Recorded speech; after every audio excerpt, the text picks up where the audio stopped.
Fala, galera! Bom, hoje a gente vai falar um pouquinho com vocês sobre oração. Isso aí. E o que é a oração? Como a gente já aprendeu nos vídeos anteriores, a oração ela é basicamente uma conversa com Deus. É um meio que a gente tem de estabelecer um relacionamento íntimo e profundo com Ele. E a oração que agrada a Deus é aquela que é feita verdadeiramente, quando a gente abre o nosso coração e entrega de fato os nossos sentimentos sinceros para Deus. Porque não importa se a gente faz uma oração com palavra difícil ou se a gente faz uma oração bonita. O que importa para Deus é que mesmo na nossa simplicidade, que a gente seja verdadeiro. E na nossa conversa com Deus, a gente pode falar para Ele sobre os nossos sentimentos, sobre o que está no nosso coração, medo, angústia, alegria. A gente pode também orar por alguma pessoa da nossa família, algum amigo que precisa de oração.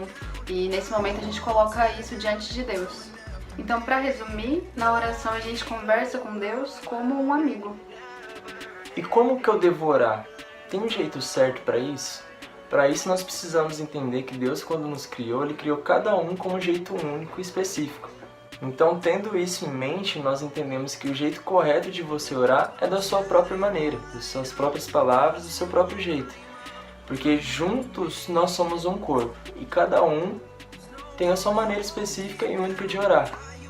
E é muito importante a gente lembrar que a gente não deve comparar as nossas orações com as pessoas da nossa volta.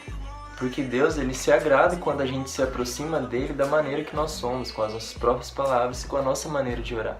E você pode ter certeza que cada oração que você faz com o seu próprio jeito, com as suas próprias palavras, Deus escuta cada uma delas. E por que é importante a gente criar o hábito da oração? Porque a gente sabe que um relacionamento, uma amizade, eles se constroem quando há interesse das duas partes. E a gente já sabe muito bem que Deus ele quer ter um relacionamento íntimo com os seus filhos. Lá em Mateus 6,6, a gente vê um convite da parte de Deus para a gente estar nesse lugar secreto. Mas, quando você orar, vá para o seu quarto, feche a porta e ore a seu pai, que está em secreto. Então seu pai que vem em secreto o recompensará. Por isso que é importante que a gente tenha um tempo do nosso dia exclusivo para ter esse momento a sós com Deus. Num lugar que seja de preferência tranquilo, sem distrações. E é preciso que a gente tenha continuidade e persistência na nossa rotina de oração.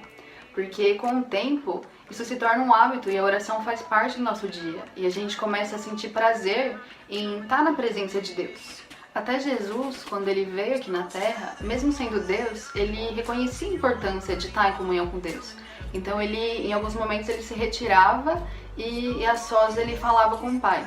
Então que você seja encorajado a persistir no seu momento de oração, para que isso se torne um hábito na sua vida. E mesmo que seja por 5 minutinhos no seu dia, mesmo que você não sinta vontade, que você persista nisso em obediência, porque Deus ele está te ouvindo e Ele vai te recompensar. Então nós sabemos que um relacionamento, para ele ser construído, nós precisamos de comunhão e comunicação. E para termos um relacionamento com Deus não é diferente. O hábito de oração, ele nos aproxima dele. E à medida que nós temos essa comunhão e essa comunicação com Deus, mais nós conhecemos quem Ele é. Um exemplo bem simples e prático dessa situação é o seguinte: vamos supor que eu queira conhecer a Carol, mas eu tenho um amigo que conhece ela. Então eu chego até esse meu amigo e pergunto pra ele como que a Carol é, o que ela gosta de fazer.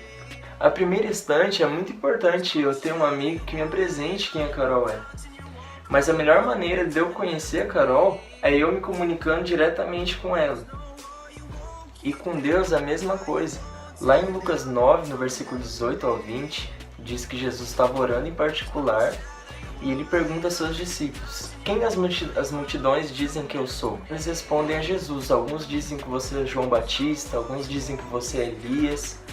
Então Jesus pergunta para eles: e vocês, quem vocês dizem que eu sou? Hoje nós sabemos que quando Jesus se entregou numa cruz, o véu do templo se rasgou de cima a embaixo. Então hoje nós temos livre acesso à presença do Pai. Então nós podemos conhecer quem Deus é, nós podemos nos comunicar diretamente com Deus.